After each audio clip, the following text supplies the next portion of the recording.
Good morning. You listen to FloorDaily.net, and I'm Kemp Harr.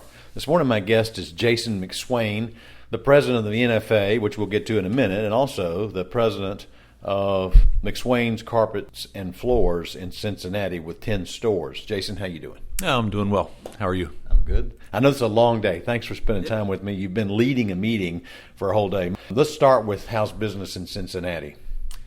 Business is ahead of our expectations at retail. We really, last year with people's needs, COVID-wise, was just a banner year for us in our history, and so we planned a little bit less, and we're right at last year's run rate, so we're pleased.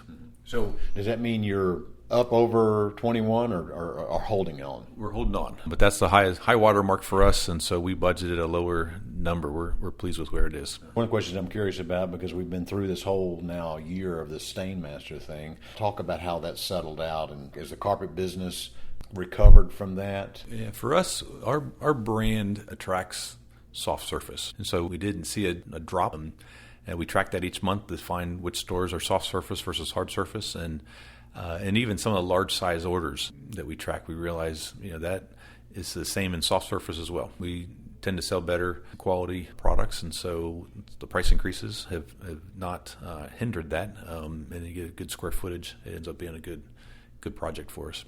We prefer soft surface. We're in and out in a day. Customer's happy and a little more efficient than the multi-day hard surface installs.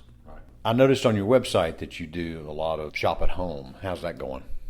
Well, it's a challenge in a traditional retailer of getting that mindset different. That many customers, especially through COVID, have found even their high-end dining might bring things to go or allow you to bring it home. And so if that customer's preferences are changing, we need to make sure that we're flexible in pivoting to bring that to their home. And we've had good success with a few salespeople that really have that passion, and that's just their full focus. So if you had to just list one big challenge that you're facing right now out there in Cincinnati, what would you say it'd be?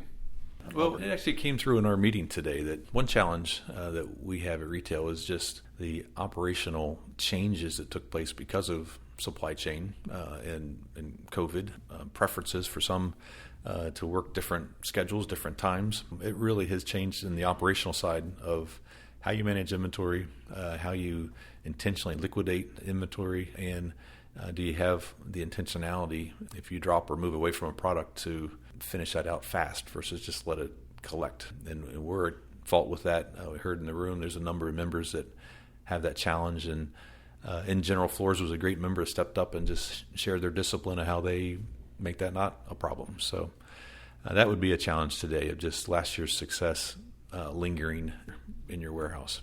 Well, we've heard many in Dalton say that the barn is full. There's plenty of inventory, so I understand what you're saying. Let's move to the membership you just mentioned a second ago. How many members are there now? There 43 or? 42 members. We do a checking in with everybody to just understand.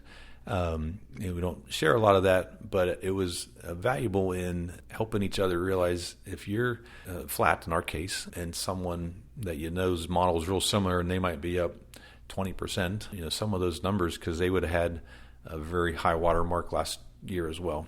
So that spurs more conversations in the day ahead, couple of days ahead to seek that out. So we had some members that were down. We had members that were up double digit, a number of members that were even, and we went further to look at, well, what are your expenses? Have those been creeping up consistently? Where's your gross profit? Where's your profitability?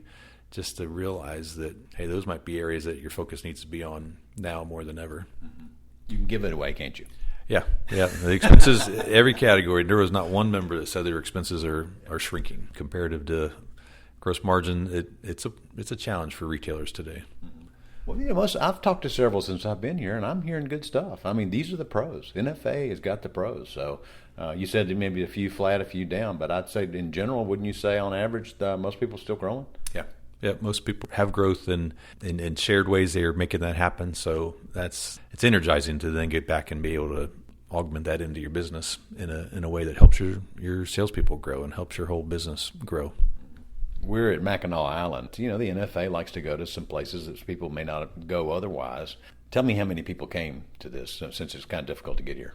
Yeah, Deb and Mark, the DeGraff's Interiors is in Michigan, and this is an area that beautiful once you're here, and just tree line wise, it's not technically the end of the summer, but it's just a place to conduct business in a slowed down pace. And we had the same turnout with our vendors and our members that we do at every meeting, so it wasn't a deterrent. So what is it on roughly 250 people, or how many? Yeah, it's usually 220 to 250 is the number. All right, let's talk about a couple of the highlights of the meeting today. One is you elected a new president, and you've been doing this for 4 years now, so congratulations on a good term that you've done here. Tell us who the officers are starting next year. Yeah, we have a good rhythm. We elect board members every year. At-large members last year, next year, and officers are elected this year. So Ian Newton, the Flooring 101, will be the president for the next 2 years with the NFA, and David Chambers with Nebraska Furniture Mart will be the vice president for the NFA. Then Jessica Arscott will be our secretary, and Jason Wagoner will be the treasurer. So just a fun mix of members that have been involved in committees. The group overall felt very good about that process and how that worked out today. All right. Well, you should get a gold star for being the president through COVID. Well, that wasn't a playbook, but none of us had that. So it was a lot of fun. We had a good group. Lisa and Kathy just do an excellent job administering our group, and had a lot of fun, and we'll continue to see the NFA prosper in the future. I should point out, most people know the NFA does not have a whole slew of employees. You have one person that kind of coordinates everything, and then a halftime person that does the meetings, right? That's true. Lisa Browning and Kathy, they're in a great partnership, the way they work, and it's just fun to see these gatherings come together. Let's talk. You had a guest speaker today. You had Pete Daucher comes to talk. Do you mind just highlighting a few of the points he was making?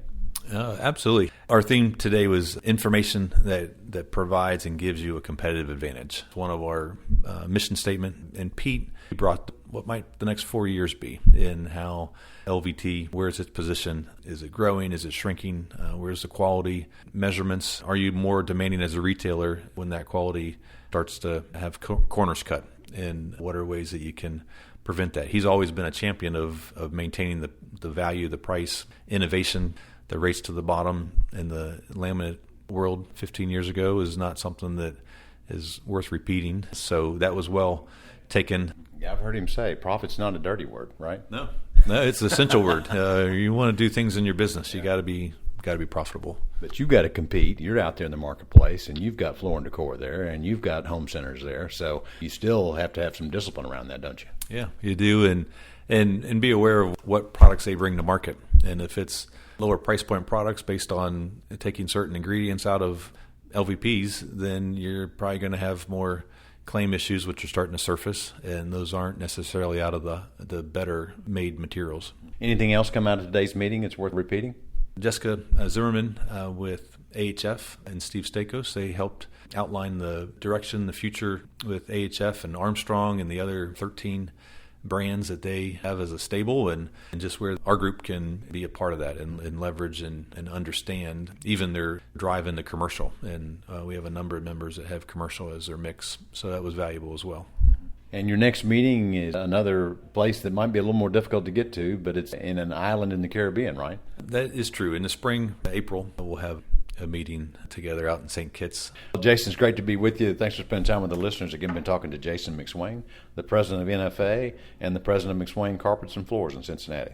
And you've been listening to Kemp Harr and FloorDaily.net.